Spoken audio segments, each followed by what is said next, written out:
ଆମେ ତ କେହି ଜାଣିନୁ ସେଟା ଘରଠୁ ଗାଡ଼ି ଧରି ବାହାରି ଆସିଲେ।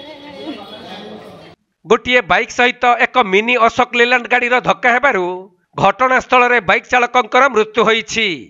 एपरी सड़क दुर्घटना घटी कटक जिला बांकी थाना अंतर्गत उपरपाथपुर छक निकटरे। आउ मृत बाइक चालक युवक जनक हेउछन्ति उपरपाथपुर मिथुन गुच्छायत।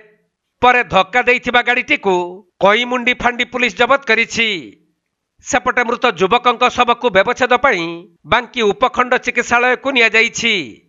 तबे मृत युवक परिवार पक्षरु क्षतिपूरण सहायता सांगकु दुर्घटना घटाइथिबा ड्राइवर विरुद्ध में दृढ़ आईनगत कार्यानुष्ठान पई दाबी होईछि। सूचना अनुसार बाइक चालक मिथुन निज गाँ छक उपरपाथपुर ठारे निजर बाइक को धरी छेड़ा होइथिबा बेले बांकी जातमुंडिया पटु एक अशोक लेलैंडर मिनी ट्रक आसी तांकु धक्का देबारु घटनास्थल रे ही तांकर मृत्यु होइथि।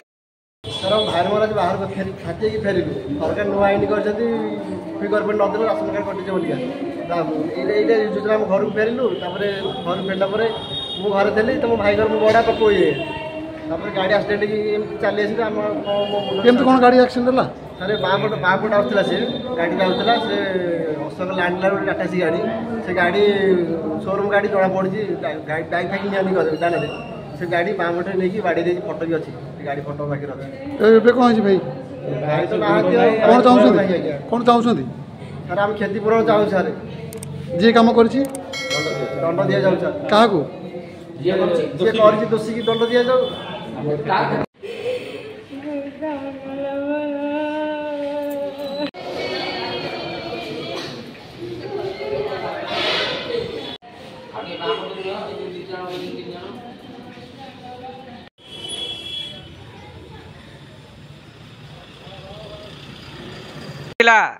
कटक जिला प्रतिनिधि राजेश कुमार साहू रिपोर्ट कोणार्क लाइव।